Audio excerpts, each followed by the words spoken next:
En cette journée internationale de la gentillesse, il ne reste que 25 jours avant mes 60 ans. Et si tu nous rejoins aujourd'hui pour la première fois, pense à t'abonner pour aller à la rencontre de mes invités passés ou à venir dans ce podcast. Alors j'ai une question pour toi. As-tu aussi, comme moi, souvent tendance à confondre gentillesse et faiblesse ? Parce que la plupart des gens pensent qu'être gentil, c'est être trop mou, pas assez fort, trop sensible. Mais au contraire, la gentillesse vraie, ce n'est pas un comportement, c'est une présence. Et on en parle tout de suite après mon sweet jingle. Bienvenue dans la saison 5 de Sweet Papy Podcast. Et si je te disais que dans l'accompagnement de fin de vie de nos proches, il existe parfois des instants comme suspendus, où tu découvres une force en toi que tu ne soupçonnais pas. Alors avant que mes souvenirs ne s'effacent, pendant 60 jours, j'espère devenir ton miroir. Celui qui éclaire tes choix, tes fragilités, ta façon d'aimer, que tu sois aidant ou professionnel du soin. Alors abonne-toi pour ne rien manquer de ces instants de passage. Sais-tu qu'on m'a dit un jour que mon Sweet Papy podcast était trop gna et que la vérité n'était pas celle que je racontais. Mais bien évidemment que ce n'était pas du tout sweet de me dire ça. Et c'est là que j'ai compris qu'il fallait fuir ces gens-là, ceux qui n'aiment que le négatif, la méchanceté gratuite, qui t'analysent sans te connaître, parce qu'ils en savent plus que toi. Et souvent, ils t'écrasent de leur supériorité. Ils ne savent pas ce que tu vis en tant qu'aidante, aidant, professionnel du soin ou soignant-soignante. Alors si tu me connais un peu maintenant en écoutant ce podcast, ou si tu as eu la chance extraordinaire de me croiser un jour sur cette terre, tu sais que je n'ai pas la gentillesse sage ou polie. Pas celle qui dit oui à tout le monde, encore que. Je suis assez rentre-dedans. Et d'ailleurs, je me demande si la gentillesse a changé ma vie d'aidante ou si c'est ma vie d'aidante qui a changé ma gentillesse. Je ne sais pas, mais en tout cas, dans l'aidance et l'accompagnement, j'ai appris à être là, sans rien ajouter. Mon Sweet Papy, malgré parfois tes colères, avouons ton obstination à tenir tête à tout le monde, surtout au personnel soignant. Quand tu ne voulais pas, c'était toi le chef, le capitaine. Ne rate pas d'ailleurs mon épisode spécial du 7 novembre sur Sweet Papy et Macron.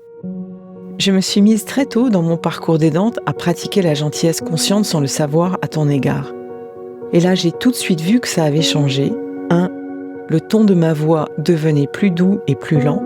Et 2. Je me sentais enfin utile.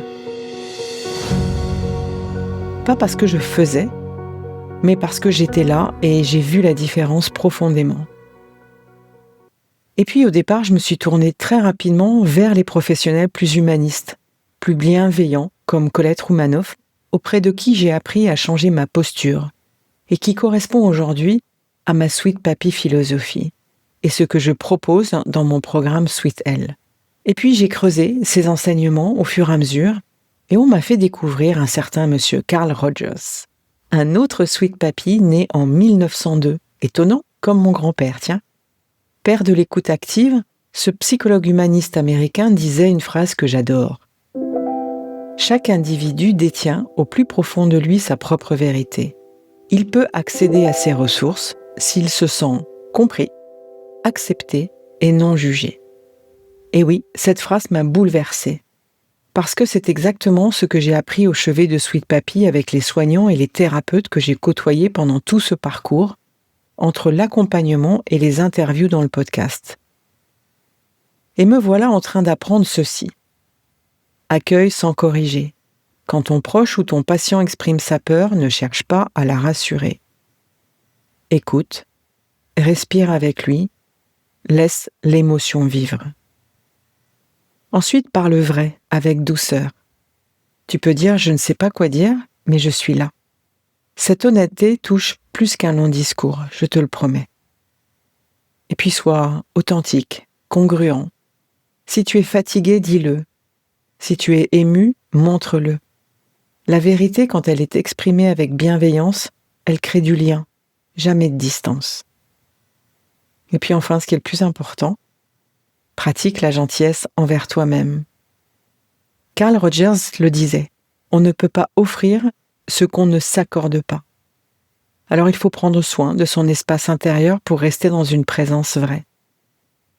Et tu sais ce qui est le plus fou? C'est qu'en donnant cette présence à l'autre, c'est toi finalement que tu apaises aussi. C'est une acceptation inconditionnelle de ce qui est, de ce que l'autre vit, sans filtre, sans masque. Parce qu'en fin de vie, il n'y a ni filtre, ni masque. Et à ce moment-là, la relation se transforme. Parce que la gentillesse, c'est un aller-retour aussi. C'est un soin invisible, mais puissant. Alors oui, je t'avoue, parmi plein de personnes et de personnages autour de moi, vivants ou non vivants, Carl Rogers a profondément changé la manière d'accompagner et ma manière d'accompagner. En fait, son message, c'est que chacun de nous détient en lui les ressources pour évoluer, grandir et se réparer. Il appelle ça l'approche centrée sur la personne, qui repose sur 3 piliers essentiels, peut-être que tu les connais. L'empathie, la congruence, le regard positif inconditionnel. Cette attitude d'accueil sans jugement, même dans la fragilité, est importante. Et puis en fin de vie, ou dans le soin, ces 3 attitudes sont de véritables outils thérapeutiques. Pour moi, ça a créé un espace où la personne pouvait redevenir sujet, où elle se sent vraiment bien et qu'elle compte encore, où elle sent qu'elle compte encore, celle de croire que l'autre porte en lui les ressources nécessaires, même au seuil du départ. Voilà, c'était notre moment du jour. J'aimerais tant que la gentillesse devienne notre super pouvoir. Et enfin, que tu réalises pleinement après l'écoute de cet épisode que la gentillesse est une force de transformation incomparable. À demain!